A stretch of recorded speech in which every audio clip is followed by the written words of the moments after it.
Welcome to the Pink and Green Podcast, where we explore the rise of Vermont soccer through the lens of community, culture, and the game itself, featuring stories from Vermont Clover FC. Join us as we talk with players, coaches, and the people shaping the future of the game in Vermont.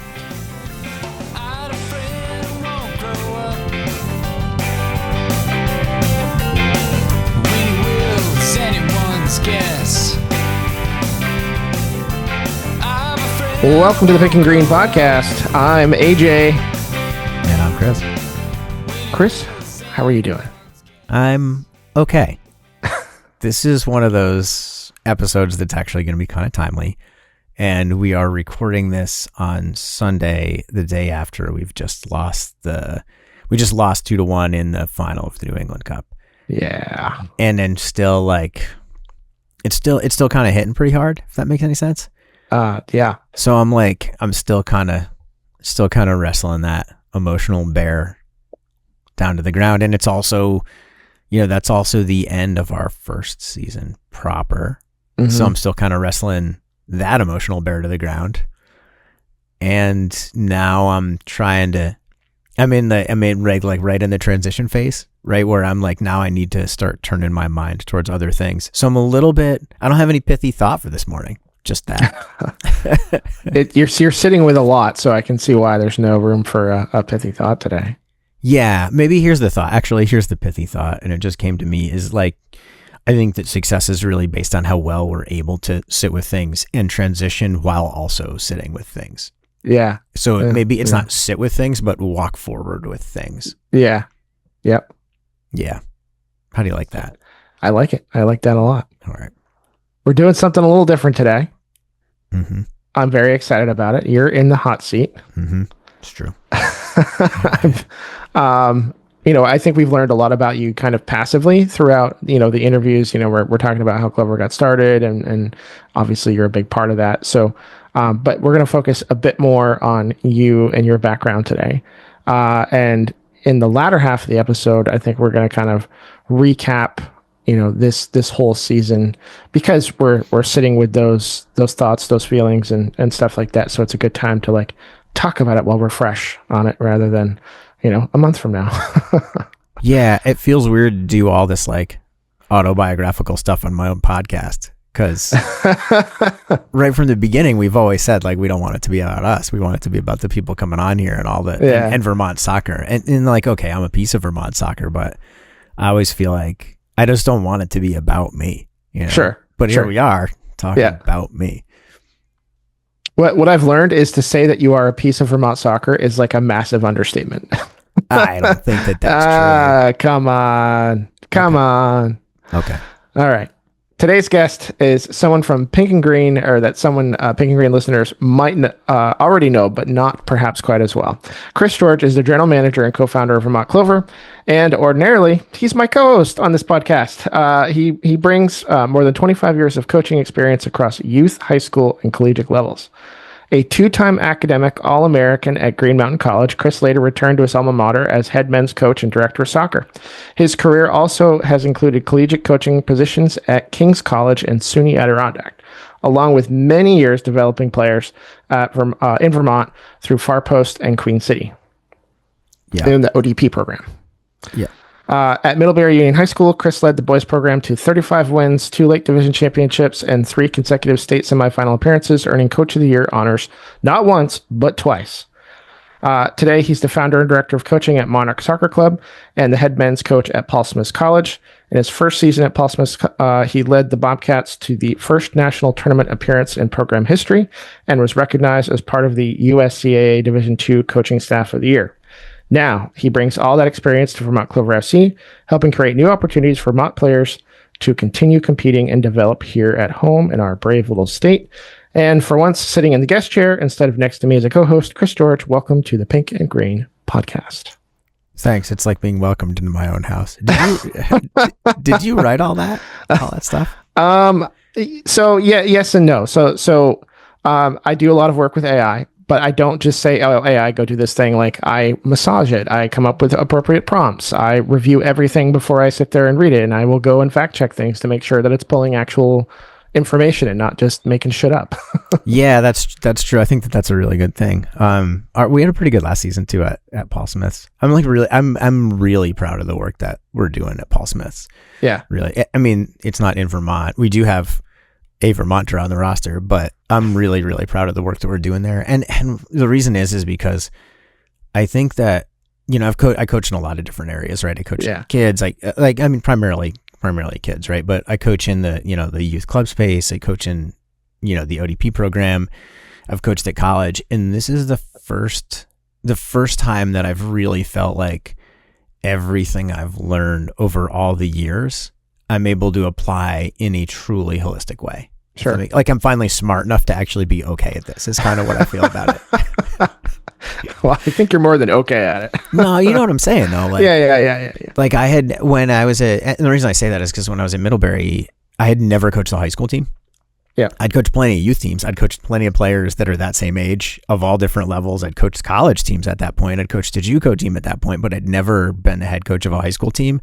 And I'd actually never spent any real time on that's not true. I was the assistant coach for a high school team for a while, 5 years or something like that at Rice. But it was a long time ago, and I'd never had to be in that particular hot seat.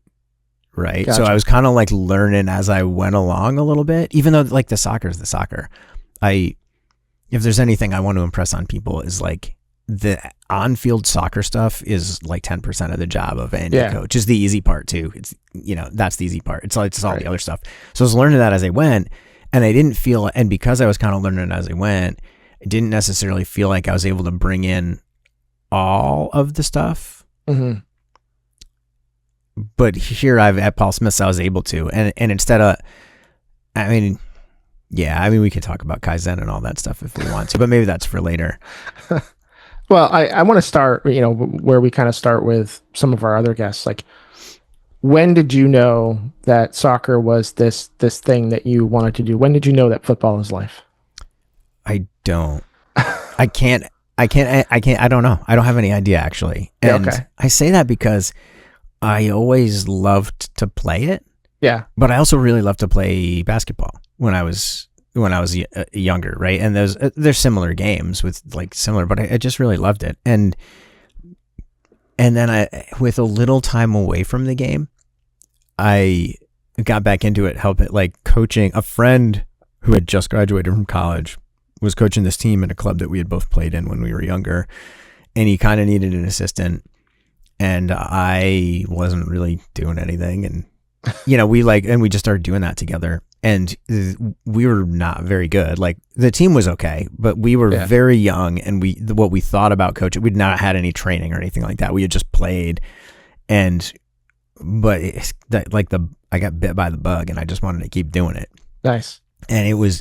And really, I think that my football is life thing has developed more through me as a coach than like my playing thing. When I went to Green Mountain, I was able to go back and start playing again. Mm-hmm. But when I went into Coach Gilmore's office, it wasn't like, hey, I want to play on the team, because I had been in a college and then I wasn't at a college. And then when we moved back to Vermont, I went back to school. So I was a little bit older, a little bit more mature. And before that, I'd been coaching and stuff. So I had already been coaching more recently than I'd been playing at a really high level. And when I went into his office and was like, hey, I'd like to be involved with the team. And I don't know exactly what I said, but that's how I phrased it and how it was in my mind, is I'd like to be involved in the team. Like, do you have a job as a student assistant or as a team manager or whatever? And he was like, well, can you play? And I was like, yeah, I can play. Played at a pretty high level. Like, here's the ABC of my resume. What do you think? And he said, well, why don't my guys are playing pickup, go play pickup with them. And then, the next morning, come into my office and I'll talk to you. And I went and I played pickup, and it was fine. And I was good enough. And he was like, well, we got a spot on the team for you. And so that was, it was in the spring, which timing is everything. And it worked out that I got to be able to play again, which ended up being the highest level I played at Green mm-hmm. Mountain.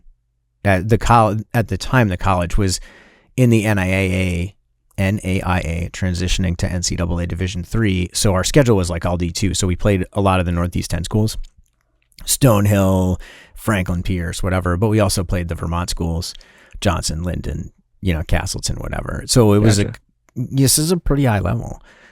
And after that, it wasn't really continuous. Like I wasn't coaching for about a year, and then I started coaching again. And the reason that football is life is because I function a lot better during a soccer season. And what I mean is that there's a certain structure to being in season that as a person is like I struggle to create without it being externally imposed. And a season imposes structure externally. Yeah. Right. So when you got to be at practice at a certain time, when you got to do all the stuff you got to do, I'm just a lot better about managing my own time when I got these things I have to do. So my grades were, I was an academic All-American, right? I got good grades in college, but my GPA was always higher in season.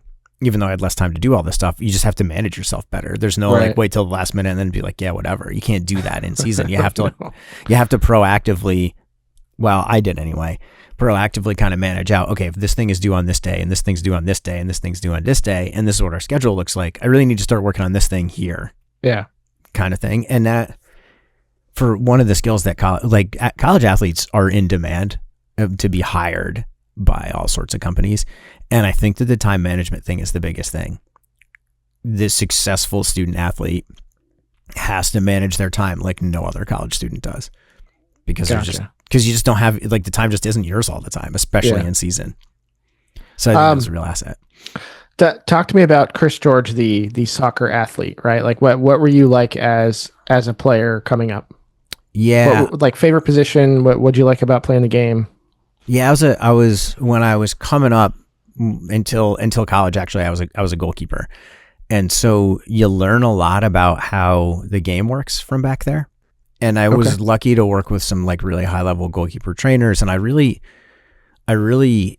took the time to learn the game at an intellectual level as well as a physical level. So I'm not a real tall guy. So, and my athleticism is like good enough, but it's not like exceptional, right? I'm not an exceptional natural athlete. I'm a good enough natural athlete who works hard to get good at things.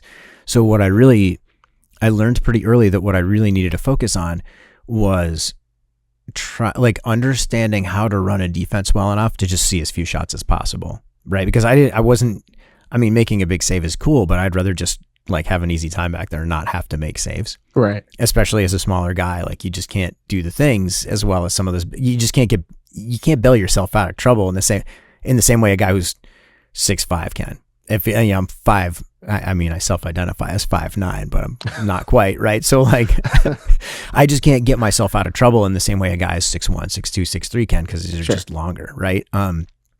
So and my dad, I played for my dad as well. He was a coach. And so like we would have these conversations about the game, and I just learned how like, okay, this is how this game is meant to work to not give up shots. When I went to college,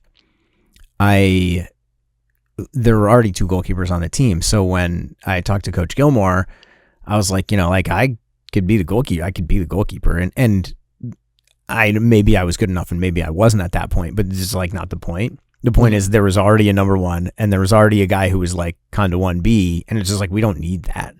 So I played in the outfield. And when I played in the outfield, I played as a midfielder, primarily in the middle of the field, but also on the outside sometimes too. Cause and what did I do? What I'm pretty good at, or what I've always been pretty good at, is playing kind of like longer balls that can unlock a defense is what I've been pretty good at. I'm a pretty good, I'm a good one-time player, and I'm good at like short passing one time, but I'm also good at playing those longer balls when and where they need to be. And what I kind of struggle with is like, I'm not a particularly strong mid-range passer, right? Just not, especially in traffic. And, I'm not a guy who's got these exceptional foot skills and control that can get myself out of trouble with the ball. So I got to get it I got to get onto it and off it quick. And then I got to really think about pockets of space to get into to receive it, to be able to play those balls that are a little bit more like impactful, right? Because a ball that you get from one center back and you play to the other back is not impactful. A ball that you get from an outside back that then you turn and kind of play to the outside forward or other outside midfielders, just not it. Those aren't impactful balls. But a ball that you can receive on the turn and then play diagonally 40 yards across to the forward running in behind, or a through ball that you can put your center forward in on, those are impactful balls. So again, the strength was like understanding what I was good at and then trying to create situations on the field where that would happen. So as you can imagine, because I was relatively limited, my speed's like okay, my strength's okay. I'm not really a ball winner. I'm not a great tackler. I'm pretty good at keeping it in front of me, but I'm not a great tackler. So the times that I wasn't a regular starter. I played plenty, but I wasn't a regular starter. I started sometimes and I played a fair bit, but I wasn't like a regular, like the team would have been just fine without me on the roster. If that makes any sense from a have success or not success perspective. Gotcha. And then, but if you think about like the common theme here is like me having to be really self-aware about what my strengths are and what my weaknesses are, and then kind of think my way through the game in a way that's like, I'm not actually thinking about it. I'm like playing in such a way that I can maximize what I'm good at. And if you spend enough time around me and you listen to me talk about my coaching philosophies, and this is me putting this together right now. It's not a thing I've actually ever had this revelation of. It's very much about how I was as a player. Like it like the relationships, like understand your strengths. It's all this stuff about like, can we just, being organized defensively, can we just do the things that we're really good at and let everything else cover it? It's like exactly what I wish someone had told me as a player, but it wasn't. Gotcha. I'd never thought about that before, actually. Revelations happen, I suppose. So I think recognizing like that was going to be the pinnacle experience and then getting done and then having the opportunity after I graduated, I wasn't planning to keep coaching or anything like that. And then I had an opportunity came up at Kings and I took it. And then that first season at Kings was awesome, right? I mean, we can go into that later when we talk about the coaching stuff. Like maybe that's a segue, but the person that was the head coach, his name is Mark Bassett. He coaches at Bloomsburg University now, which is a D2 school. He played at Messiah, and he had been working as an assistant at a college called Goucher College in Baltimore, where he was teaching. And he got this job at King's College, and he was the first full-time soccer coach there. And it was his first head coaching job at the college level. And he was young. Like we were both young at that time. I was 27 when I graduated from college. He was a year younger than me. And it was like the following year. So he must have been 27 and I was 28. And he hired me and we were literally figuring it out as we did. And we were figuring it out together because that's not the sort of thing that, he's got a real specific kind of leadership style and I've got a real specific leadership style, and they worked really well together. They worked really well together. And because, he was absolutely the head coach, right? But there were a lot of stuff because we were kind of both figuring out these new situations. We went into a situation where we knew there were some really significant cultural things that needed to change. And part of the reason that he got the job is because he had been at Messiah and they wanted to go a little bit more towards the Messiah culture, which is like super dry, everything's polite, God-fearing, 4 feet on the floor in your dorm kind of thing, than like it had been, which was like the exact opposite of that. Okay. And Mark lives in like how he feels about this stuff is much more towards the other end of that. He's not a super conservative religious person, even though he went to Messiah.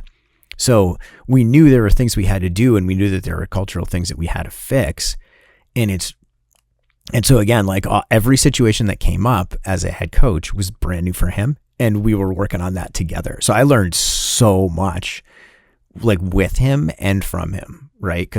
And his playing background was similar to mine. He played at Messiah. He was on the very first national championship team at Messiah his senior year, I think. So like, and Mark's a legend. He just got 200 wins 2 years ago. Mm-hmm. He's only ever had 2 seasons in his entire career where he didn't win 10 games at the college level. Wow. He's an unbelievably talented coach. Jeez. Right. And so like, but at that time, like no one knew that was going to happen. Like no one knew how good anyone was. Yeah. Right. Cause that's how these things work. Just no one knows about that stuff. Right. Mark, it was really great to work with him, and we maintain a really good friendship, but at the beginning of all that, we were just doing it together, and he's a very successful coach because he's incredibly talented, right? And being able to work with a person like that right at the beginning is different than catching it halfway through or towards the end, right? Yeah. it was cool to just learn all that together. And after that, I was like hooked. Nice. I was hooked. Yeah. Well, but before we dive too deep into your coaching career, I just want to, I guess, sidestep and talk about like the non-coaching side of Chris, right? Like you've done lots of other things, and we've kind of like talked about that. I know that you worked at a company called VIP here in Vermont for a short time with a very good friend of mine, and we both know him. So what's Chris outside of soccer? Yeah, from a professional perspective for the last, I don't know, basically since I moved back here after college in 2008, I've always been coaching, but the key, like I would say the important like other professional stuff I've done was at VIP for 4 or 5 years, a while. And that was VIP is really cool. That's like what it is and what it does and what people don't really know. And this may or may not be the same now, but I assume it probably is. What people don't really know is that like almost all of the data about where beer is sold and how much it is sold for runs through VIP. Mm-hmm. I don't mean in Vermont. I don't mean in like the Northeast. I mean like in the country. Right. Because of their relationships with different like beer manufacturers and the distributor network that they work with. So They sell two different kinds of software. And what I did was work with, little history lesson, during the craft beer bubble, VIP was like, they got in there right at the beginning of when that started to happen, working with craft beer brewers. Mm-hmm. And that's right when I was working with them, was when that bubble was starting to really blow up. So I worked with craft beer brewers to help them understand how to do impactful things with the sales data that their distributor networks were collecting. So I got to work with a lot of really cool breweries like Allagash, and there's a brewery in Minnesota called Summit. Like, I get to work with a lot of really cool, like kind of what we consider like medium size-ish breweries. Okay. And VIP works with, little to big. And there were a lot of really cool smaller breweries that I worked with too. But it was really, really, it was really, really rewarding. And the people that work at VIP are awesome. Mm-hmm. But it's still an office job. Yeah. Like no matter how you slice it, it's a cool office job, but it's an office job. And when I left there, I left actually to go work for I was an account manager. So one of my customers were, they're called Mannequin Brussels Imports, but they're a beer importer, were a beer importer that invited Chimay, that imported and distributed Chimay nationwide and Schneiderweiss, like basically west of the Mississippi. So like two really classic beer brands. Chimay, for people who don't know, it's, when you think of Trappist ale, that's like what you're thinking of. Belgian beer, like it's kind of like the Belgian beer, Gotcha. Even though there's lots more now. And Schneiderweiss is like a really classic Bavarian wheat beer. Like, I think it's the oldest brewery in Germany, although oldest continuously operated brewery in Germany, but that could be incorrect. But so that was a pretty cool job too. And I worked as the operations director for a little bit, and then the guy who owned it decided that he needed to make some changes, and then I was running the whole thing, which is pretty wild. So we did that for a little bit, but there's a lot of travel associated with that. Like a real lot of travel associated with that, especially as you're getting a sales team up and going and having to travel continent to continent, a few times a year and all that stuff, which is really great, but it's not real compatible with the young family. Posey used to go to the VIP daycare, which is pretty cool. And so when we moved out of Winooski, we moved to Ferrisburg first. I think she was 2 when we did that, because she was 3 when we bought our house in Cornwall. And then Luna came around. I was at the beer company when Luna was born, and then shortly thereafter was when I left. She was a couple months old. I think February was when I left. And and then the next like real significant job I had was coaching I got a full-time job coaching at Green Mountain College. That was like my next real thing. I didn't leave one for the other. It just kind of, that's how it went. Okay. Yeah. And, so like, I'd say those are the most significant professional things I've done, running a business and then, working as a software, like as an account manager, you kind of run your own little book of business anyway, but it's not nearly the same as actually running a business. Right. And then, what else do I do? I like to ride I like to ride my bicycle, and I am like intermittently doing that every day or not doing it at all, which is, you know, how I'm about everything. Right now I'm on the bike almost every day, so it feels really good. I don't know what else. I can't think of, I mean, I do a lot of other stuff. I just, you know, I think those are professionally significant things. Yeah. Now, how about let's talk about Monarch a little bit. So that's a soccer club that you started in Middlebury, is that right? Yeah, I started in Middlebury. I'd been working for like right before COVID and through COVID. I was the shoot, what do you call it? Director of coaching, I think, at Addison United. And then when I got the job at Middlebury High School, and then wasn't doing the Addison United thing anymore. And there was a real need there was like no girls teams. Like there's no girls team in Middlebury. Oh. And so we started basically, it wasn't strictly a girls only program, but we wanted it to be focused on girls, especially younger girls, so that they would play and they would get into it and whatever. So in Middlebury, there were no real girls teams. There's another club here called Athletico Middlebury, but they were either, if you were a little girl, you had to play co-ed or just not play. And the rec department is co-ed. Fine. There's nothing wrong with co-ed, but there's a lot of little girls that want to play with just other little girls. Sure. So we started Monarch. It's never been really big. And now it's kind of, I don't know if it'll be like done forever, but the youngest of the groups that kind of went all the way up through has now kind of graduated out of it. This was their last season. And there's not really the need that it was created to fill was to create girls spaces for little girls. Like it doesn't need to fill it anymore because Athletico is doing some girls teams and things like that. So like it doesn't need to exist, if that makes any sense. Gotcha. It was really cool. And it was just really cool to run. Now we did have some older boys teams because my high school boy, like I used to tenor my high school boys and like they were doing that sort of things too. So we had some older boys teams, but mostly it was just focused on girls and mostly younger and, you know, kind of get them up through into middle school soccer and then, you know, move them on. And there's a bunch of those players that mostly play at Queen City, but they play other places too. There's some that play at Far Post. Like Monarch was a really rewarding experience. Yeah. I don't believe this has come up, but is anybody from Clover involved with Monarch? Like, do you know anybody that way?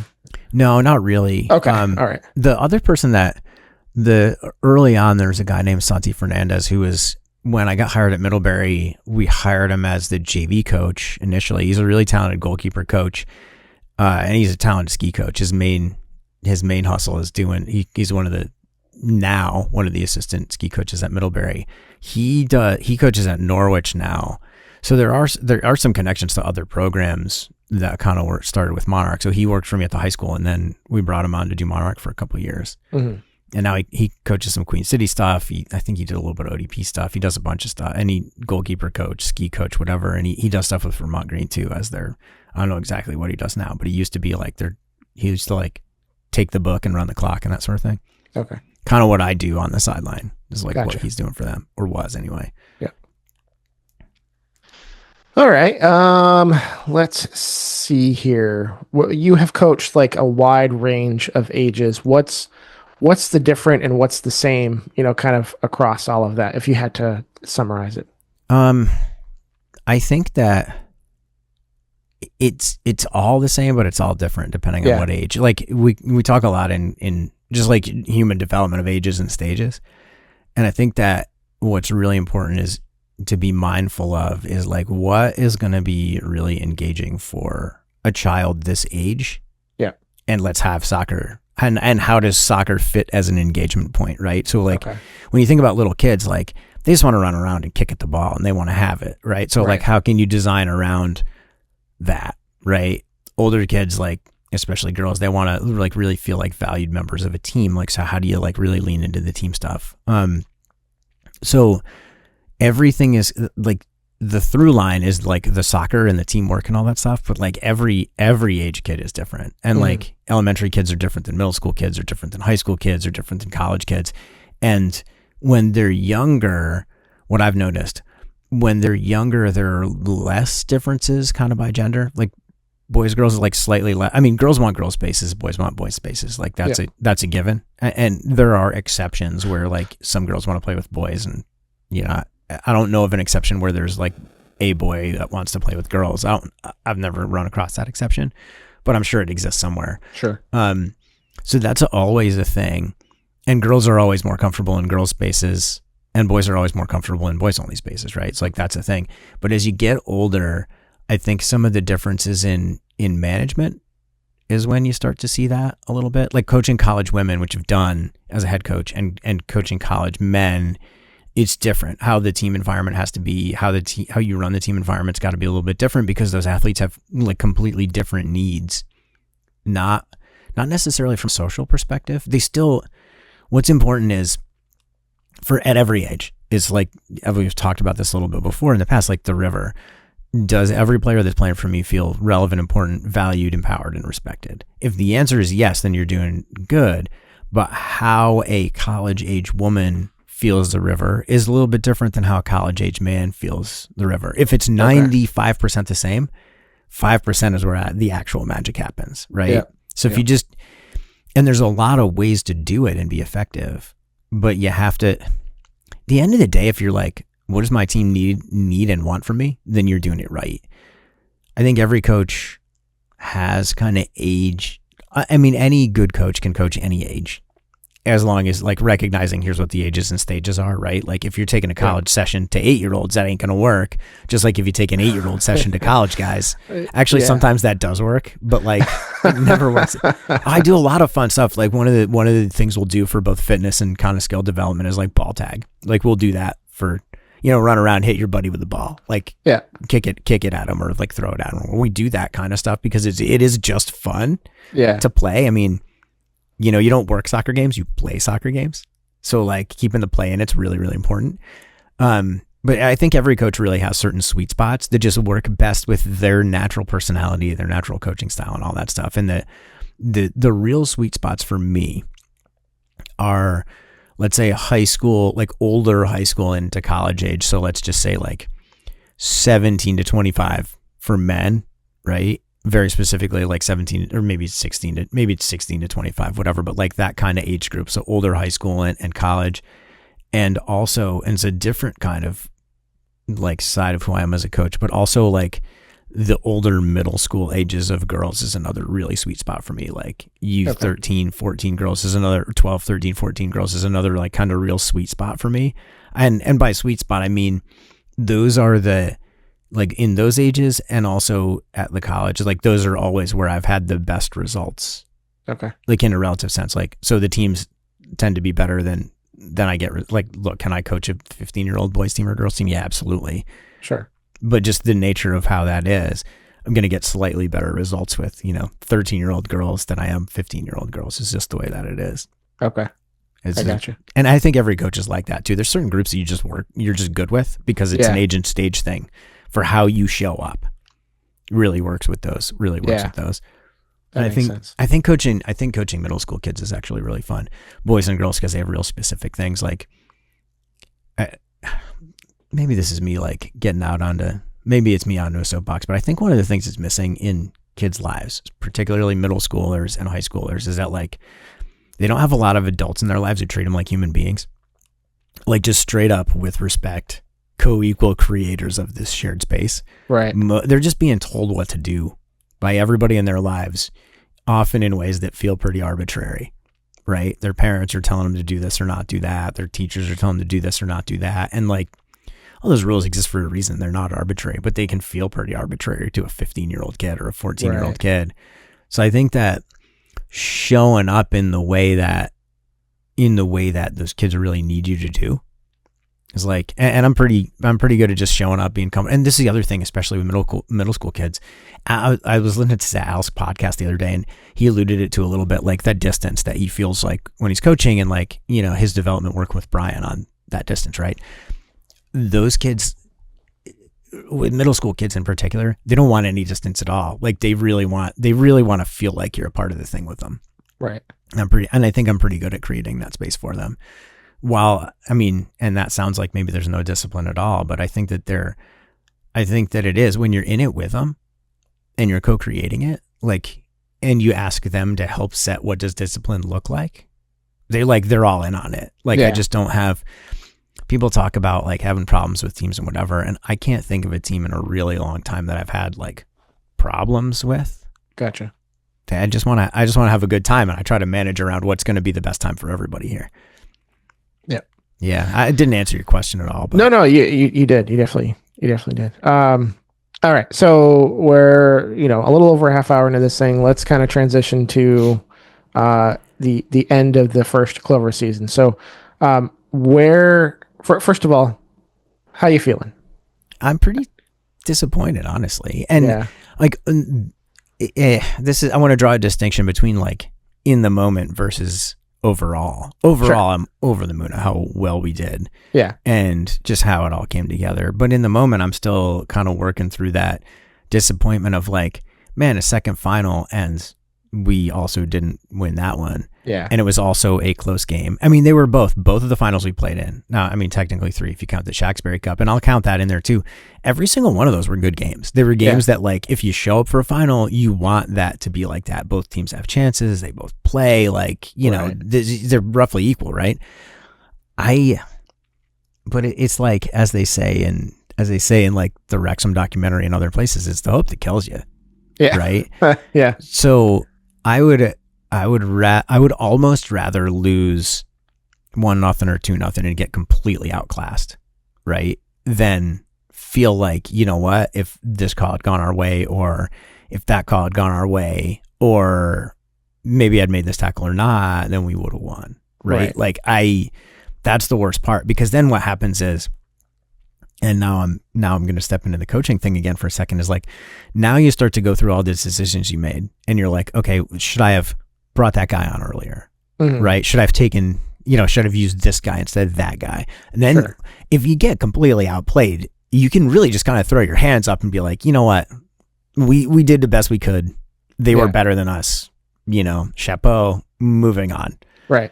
But when it's really close, when you feel like maybe you had a little more overall than you gave, that's when you start to ask real hard questions that probably don't even need to be asked, if that makes any sense. Yeah. And we've been on both sides of that. When you win 2-1, you kind of feel like you got everything right and I don't mean that I don't mean that's a false confidence. I mean, you take a look and you're like, yeah, that was the right time to make that sub because it worked out. We're in an outcomes business, right? And if you had made that change 5 minutes earlier, 5 minutes later, would it have still worked out? Yeah, maybe, but you don't know. But you feel like, okay, I got that one right. When you win, you feel like you got a lot more right. When you lose, you might have actually gotten it perfectly.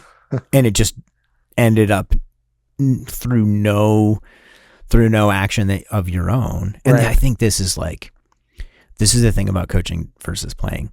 As a coach, particularly as a soccer coach, the game is kind of happening, right? And you have not a ton of influence on it. You have very little of all the games I can think of, except for maybe rugby, team games. You have the least amount of influence of anybody from a coach perspective. You can't call timeout. Like, you're not sending in plays from the sideline. Like, it's just, you have the least amount of influence.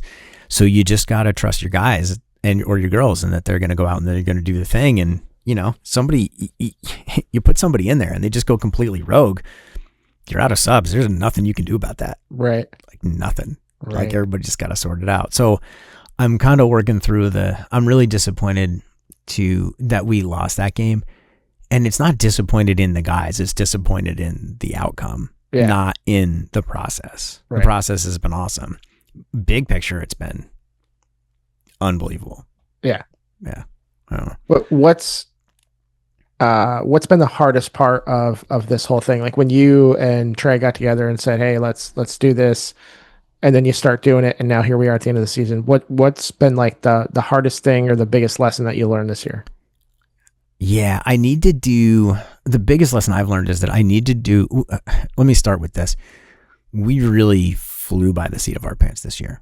The analogy that I've used is trying to land a plane at night with no lights and our sunglasses on. We knew where it was supposed to go. Yeah. We knew what it would look like when it was safely on the ground, but how we executed putting that down has been, maybe through flocks of birds and clouds too, right?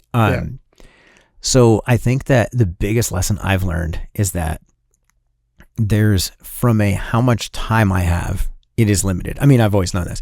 It is limited. And I think what I need to do in like, not like the immediate future, but as we prepare to be as or more successful next year, what I really need to do is be kind of more proactive in recruiting talented people to do the things that need to be done so that I can physically have to think about and do less. Yeah. So that I can maximize the things that I'm uniquely able to do.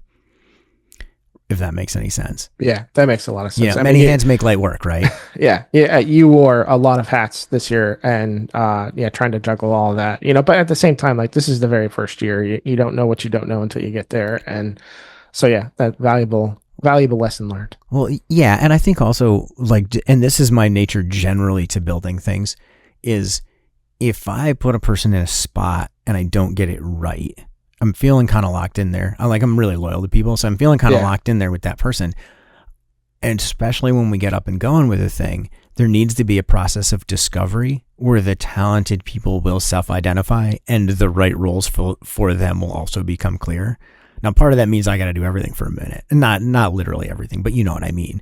And we really have identified some incredibly talented people who are emotionally invested in the thing that are like, we've got a really solid foundation for me to be like, okay, I can have this conversation with this particular person, like Annette, for example. And that was incredibly helpful through the course of like all the home games. Right. And then she was away towards the end and it really kind of highlighted how incredibly helpful she was. And like, not that I didn't know that. Yeah. Right. Not that I didn't know that, but it's like, now we can have a conversation kind of post thing, like, what worked great for you, what didn't work great for you, how do we, like, what is like in your perfect world, what is what you want to be doing and what does that look like? Okay, great. We know that she's an exceptionally talented person. I don't have to think about that thing.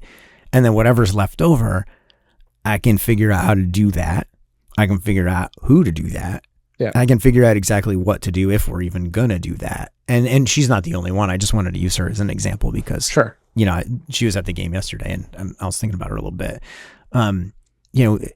Somebody like another person like Busby, right? Like Elliot Busby, incredibly an exceptional person, like talented in various ways. Plays sometimes, doesn't play other times, helps with game day stuff. Like and trying to have a conversation with him, like, okay, like when you're not in the lineup, what do we think is the right job for you? Do you want to do other stuff than just play and fill in? Or not, right? Having a real conversation with him about like, because he's a guy that we would love to have around forever because that's how we feel about him as a human being, right? Yeah. And it's always been about like, and there's a lot of analogies about how to say this, but it's like get the right people on the bus first and then figure out what seat they belong in. Right. But you can't just go out and say, okay, I got this bus, who wants on? If nobody has any idea what the seats that exist are, because people are smart. Yeah. And they don't want to be like, yeah, I'd love to be involved. And I'm like, okay, yeah, I'm going to have you do this. And they're like, wait a minute, I have no interest in this and I'm not any good at it. Like, I think that that's the biggest thing is proactively recruit to the holes that we know we have now. Whereas before we didn't know what holes we had. We had every hole. Yeah. You and Trey kind of created Clover to provide more opportunities for, Vermont-based players. At the end of this season, and I know the answer to this, but let's just talk about it. Like, do you think we're checking the box there? Yeah, I'd say without a doubt. I mean, it created a higher level for guys that would have been playing just in the adult men's league. Yeah. Higher regional level. Yeah. Like, so yes. UPSL 2, Division 1, and I think we're talking about UPSL 2 Premier or UPSL Premier. Yeah, that's the plan for next year. Yeah. That's a higher level, slightly higher level. And I think that the volume of opportunities may go down a little. Okay. But I think the quality of opportunity is going to go up when we make that jump. Gotcha. If that's a sensible thing. I mean, I don't think so. Are we stepping up to, or are we going to have two different teams? Are we going to do Division 1 and Premier, or are we just going from Division 1 to Premier? There will be two Clover teams next year. One of them will be a men's team and one of them will be a women's team. Gotcha. We're not going to do a Clover second team. One of the lessons we learned is that having like a true second, I mean, it wasn't a true second team, but we had kind of a separate team that was playing in the men's league. It didn't really work, right? We thought we were offering opportunities for guys that were training with us and whatever, and it just didn't really work because it wasn't the level of that is fine. Like, but it wasn't something that guys were like, oh, this is really attractive and I want to do this. Yeah. It was like a lot of the guys, and not a lot of them, but at least some of them were kind of just like UPSL or bust.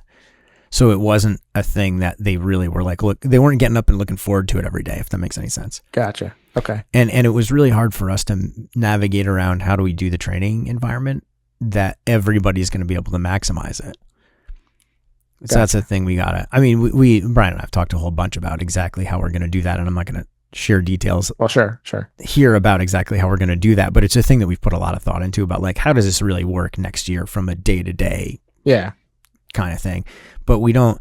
A lesson we learned is that there aren't two Clover teams. There's a Clover men's team and there's a Clover women's team. Okay. All right. And do we know yet where is the women's team going to play? That like the UPSL? Yeah, UPSLW. I think probably, UPSL. But there's a couple of conversations we got to have around that. Yeah. Okay. The footprint is really important for both of our teams. Yep. Because playing regionally is great, but we would like to minimize travel distances. Sure. And to be fair, like success in lower leagues is everybody's pretty good at home, right? But success in lower leagues, like long term, is really about how good you are at traveling. Yeah. Right. And we found like as from the teams in UPSL 1 in New England, we were as good or better than everybody else, with maybe one exception, at traveling. Right. Mm-hmm. So like it wasn't exactly the same people, but we were showing up with the same team at away games as we were at home games. This is not the case with a lot of the other teams. They just don't travel that well for all the reasons. So trying to solve around how we travel a little better is a thing we want to improve on, number one. And number two, the better the footprint, the easier that solution becomes. Yeah. Right. If you have, a bunch of away games that are all 2 hours away, that's a lot easier than all your away games being 3+ hours away. Yeah. Just from a logistics perspective, the farther you travel, the bigger you need, the larger roster you need, if that makes any sense. Yep. At least I think that's the rule of thumb. What kind of feedback have you received from players this year? It's been overwhelmingly positive. Yeah. Yeah. And I haven't, and to be fair, the season's still been going on. And one of my jobs over the next couple of weeks is going to be to have some conversations with some of the players that have been really involved and kind of get really direct, like, how can we make this a better experience for you? I think overall it was a good experience, but like, the principle of Kaizen is like, can you make small but meaningful changes that are going to improve it? And over time, it's like a maximizing effect. Is like, let's say we get 5% better every year. Okay. Like 5% of 100 is 105. 5% of 105 is not 105. It's more than that. Yeah. Right. And to just kind of like layer it on. So there's a bunch of conversations I got to have with the women. Yeah, maybe, but like that's more of like at the coaching staff level because we didn't do a proper season, right? Sure. And those women were just like, yes, it's great to be able to have a chance to play, and we're going to be able to take a lot of the lessons we've learned with the men's team and a whole season and apply it to the women's team. So I think we're actually probably going to be able to get their first proper season more right than we got the men's, if that makes any sense. Yep. And then with the men, it's deciding which maybe 3 or 4 players that have different scopes of involvement and also experience level, right? So like the information that you get and the information you're trying to get from a guy that's, lives in town, has graduated from college, and like he's doing this without being fully unfettered. Like, yeah, he works, whatever, but he's fully unfettered, versus a guy that comes from Southern Vermont and just finished his freshman year in college. Like the bits of information that you're going to get are going to be completely different, and it just can't be evaluated in the same context because, I think part of the big idea was to be able to be for all Vermonters from a player perspective. And I think one of the things that really as the season wore on, one of the things that was really exposed was how like we weren't really able to deliver on that the way that I wanted to. Okay. Because like the guys from down south or the guys from, farther across the lake, like they aren't able to engage in the ways that number one, they want to, and number one, we would want them to, or number two, we would want them to.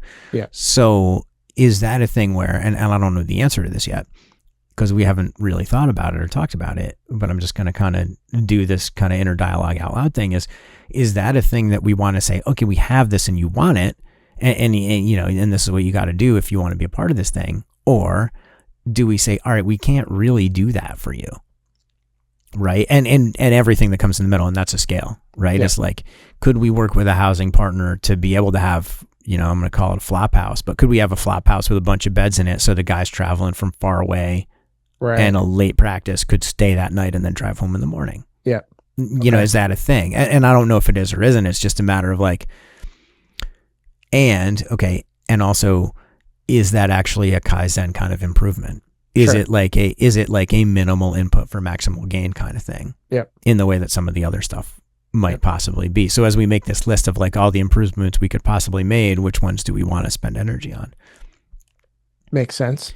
I mean, I know it didn't work for the guys from down south, like Kagan and Elias. Like I know it didn't really work for those guys, and that hurts my heart a little bit because I wanted it to. But at the same time, like the realities are the realities. Yeah. Yeah. And there was a big roster shift, come May, right? Like a lot of, local guys that are going to college here, they go back home, and a lot of guys that are at college come back to Vermont. And so I think that has to be like a struggle for like, even from a team perspective, right? Like the first part of the season, you're so used to like practicing with these guys, training with these guys, playing the game with these guys. And then all of a sudden there's this big juggle. And now it's like, oh, okay, who are you? Got to get to know you and how you play the game and stuff like that. So but I think we played well through that. What I've noticed is that there was a pretty big drop off in the summertime. We weren't filling the stands quite as much. It's like, where is everybody? I don't understand. Yeah, and that's a thing that I think that's the thing we do have to solve for is like, how do we make it more attractive in the summertime? And maybe it's just there's always going to be in the summer people are away and they're just not, they don't want to be engaged or as engaged. Like maybe that's just part of it. Like it may or may not be. Or maybe it's like we didn't do the things to provide that great engagement. Yeah. Right? Because some of the stuff we were doing changed a little bit too. And also like it's harder for all the guys in the summer too because they have other family commitments, like their jobs kick in a proper way. And there's always going to be, if the schedule remains the way that it is, which is to say like we start in early April, there's always going to be that like early May churn. Mm-hmm. Because there's going to be guys coming back into town that we just like, they're important parts of the setup. And there's going to be guys that are here that maybe they, like Sam Martin, right? He's from Massachusetts. He was around all the time at the beginning of the season. He wasn't on every roster, but he was an important part of what we were doing. Yeah. He went back to Massachusetts for the summer. And then it was just like, okay, well, if we're in Mass and you need me, I can play. But other than that, it's like, I'm out, right? So there is going to be some of that churn. We knew there was going to be some of it. And I think it's probably going to be one of those things that's always an inherent feature of that, like of what we do. Now, there are some alternatives, right? So like the Western New York division, which isn't all in Western New York, but like the Western New York division, they don't start until a little bit later because they get so much more snow that they can't really be on those fields until a little bit later. So they start a little bit later. And then the footprint is not terrible also. So like, there's like a couple teams in Albany area, which is like not so far. That's actually a little closer. But then again, there's like a trip to Buffalo and that's not a there and back kind of thing. Mm-mm. Like you got to stay, which changes everything.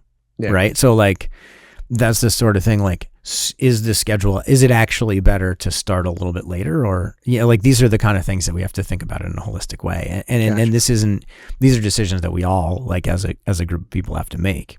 And it's probably some like, it's probably some stuff I'll talk to some of the guys about, like, what do you think about going to Buffalo for a weekend? Right. Yeah. If they're all hot to go on it, then we just got to figure out how to pay for it. Right. Right. Or we don't do that at all and we stick in New England and that's the right chance for us and whatever. And, think about it more in the women's context because there wasn't a UPSL women's New England division this year, but the Western New York one is like well established and really healthy. So it's like, how important is it potentially for us to have the exact same kind of experience for both teams, or like, do we send one this way and one that way? And what is that like? What are the costs? I don't mean like actual dollar costs. I mean like logistical costs associated with like this and that versus this and this. Gotcha. That makes sense. Let me see here. What did you get out of this season? Maybe you learned personally or whatever. Like what did you get out of it that maybe you weren't expecting? I think a lot of things. Yeah. If I'm honest, yeah, I think I got a real lot. I think I learned. I think what I got, I think I just became more mature as a human being. Yeah. Yeah, there's a certain amount of, when I am managing my college season, right? There's a certain amount of that's there's a certain amount of lessons you come from that, and you're managing things full scope, right? But then to go off on your own and to do something that is at baseline seems really similar. Yeah. But isn't, I mean, it's similar, but it is not the same from a managing that perspective. And also to step back, so that's part one. I learned a lot about that. And another thing that I got from it is like I moved up a chair, if that makes any sense. Yeah. Like one chair, I shouldn't say up a chair, I should say I moved one chair further away from the field. Right. So I think what I learned maybe what I got from it is that the part I really love about all this is coaching and being with the team and doing that on the everyday thing. I always knew that, but it was actually kind of really reinforced. So kind of on the flip side, because I've spent, the last however many months it's been since April, what's that, 4 months, 5 months, or however many that is. I'm doing the math real quick here. The last 22 weekends, let's say, because that's how I measure things now. Doing all the logistical stuff, being in the college world, I would like effectively the athletics director, right? Like that, or associate athletics director versus being on the field.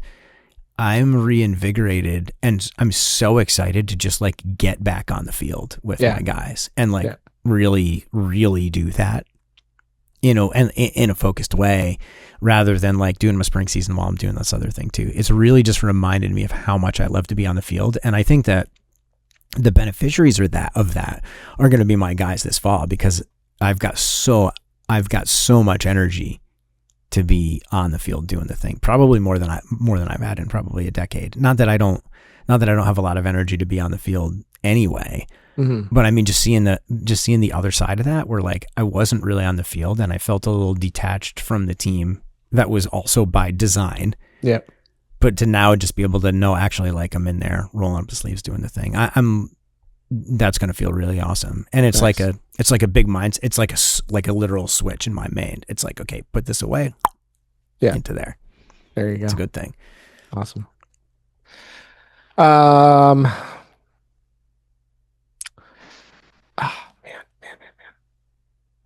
We're coming up on our hour. Is there anything that we haven't talked about that you wanted to include in this episode?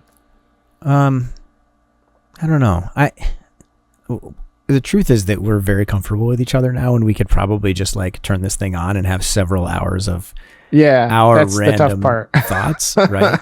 So to try to stay focused on the thing, I would say from the couple things that I want to do is one of my genuine hope is that the players, all the players, but particularly the core guys that have been around for this entire project from, December to now, really felt like they got a lot of value out of it. Yeah. And I don't mean, am I a better player? I mean, am I like, was that a great experience? Did I make some new relationships that I find value in? Maybe did I get better as a player? But like, did I get a little bit better as a human being? Is my human experience enhanced from being involved with Vermont Clover? And I really hope that the answer is yes. For the guys that were, kind of in and out, or like only had like a little bit with us, I hope the same thing, but it's going to be a little bit different. Sure. Like in how they interact with it. I kind of hope the same thing for everybody associated with it. It's fans or whatever. It's just like, have the things that we've done enhanced your human experience by one tiny little sliver. And if the answer is yes, then like that is a smashing and overwhelming success. To be able to put that out into the world is like, it wasn't what I had thought that I was hoping for at the end of it. Right. You know, more opportunities, like have a great time, whatever. Like I wouldn't have thought like, okay, this is a human enhancement. This is a human experience enhancement project. But I mean, I could have thought of it like that, but I didn't. I'd also like to, you know, the other thing I want to think about is as we go through the fall season this is for everybody, because almost all of us are going to have fall seasons, basically everybody, right? Like you're going to have fall seasons with Tim, you know, Michael and Dima and those guys are going to have a fall season playing AV8 indoors, you know, or whatever. A whole bunch of the guys, you know, like the list is almost endless, are going to have a fall season playing with their college team. Yeah. The coaching staff, 1, 2, 3 of the coaching staff, and Gabe too, I guess, as a fourth one, is going to have a college related season, right? So like I'm at Paul Smith's and Brian is doing some work at St. Mike's, and Lou is also at St. Mike's, and Gabe's with the UVM club guys still, I think. You know, Al's going to go do the high school thing, and Oscar just got that job at Middlebury, so he's going to go do the high school thing. So we've all got fall seasons. I hope we're able to all bring that same kind of energy to like enhance the human experience into those fall seasons. That's what I hope that like translates from place 1 to place 2. Can you like the excellence that our guys showed, excellence of attitude, right? That our guys showed pretty universally all season. Like, can they carry it out into their next thing, whatever that is, whether it's, you know, still at prep school and still in, or high school, still finishing up the recruiting process, or whether that's to their college team or whatever. I think that's a thing that that's my wish for everyone. My hope is that we're able to get even more people out to games. And like, I'm really proud of what we've done. I'm really proud of what we've done. And that's a we, like capital W, capital E. Yeah. I did a little bit, like, and I'm not trying to diminish that I was maybe the one that really like kicked it off in a real way, or that I played a large role in it. One of my failings is that sometimes you know, when people thank me for a thing, I, you know, try to just fluff it off to something else. So I'm trying to really like own my part in it, right? In a good way. And just because I'm not comfortable like having people think it's all about me, because it's not. But like, so when I say we, I really mean we. I understand that I had a big part in that, but we did this. Like your contribution was different, but no less than mine, right? Like Brian's contribution was different, but no less than mine. Right. So I'm incredibly proud of what we've done, and all the players too. I'm incredibly proud of what they've accomplished. It's not easy to win stuff, and it's not easy to get up for it and to win stuff over and over and over again. I mean, how many losses have we had? We played, like, let's just do this whole thing, like math wise. We played from start to finish. I think the number is 22 games, including the exhibition games. Okay. I think. Yep. And now I have to sit down and write that all down, right? Okay. We lost 1, 2, 3, 4 of those, and we kind of tied 2, right? We tied 2, or you know, maybe 1, because we won on the PKs, but like that's incredible. Yeah. If someone had said, "Oh, you're gonna go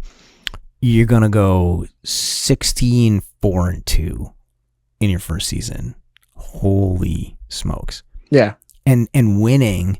People think it's just about the guys on the field, and they're the ones that have to go execute it. But winning and creating a great environment really requires everybody associated to show up in that same way. Right. And we all did that. And maybe that's what I want to end on. Yeah. I love it. I was going to throw one more question at you, but... No, do it. I want Okay. It. All right. I think it's inappropriate to end on question. So, and I mean, you kind of already did it, but we're gonna do it anyway. What do you want to say to everyone who helped turn Vermont Clover from an idea into a real club? Thank you. Yeah. That's it. Just thank you. Yeah. It's been so much fun. And it fills my heart with so much joy to be able to say thank you, and to be able to walk out of this thing and say our first season was an absolute smashing success. Yeah. It would have been more successful. We'd had a couple more trophies, but Gives us something to be hungry for, Right. Exactly. You can't do it all in the first year. And I think just establishing the presence and, why we're here, what we're doing, and people turned out for it. It was great. It was absolutely great. Yeah, it So was. it's like bittersweet. Like I'm sad that the season's over. I'm really bummed that I didn't make it to the game last night, or, I've been missing a lot of games, this summer, but that's what it is. So I am really looking forward, to try to keep the conversation going, and keep awareness going about Vermont Clover, in the off season. I want to continue to engage with the coaches and the players and the fans throughout, while we're not actually playing games and stuff, and keep telling that Clover story. And I'm already excited to get back to it again next season. And I know you are too.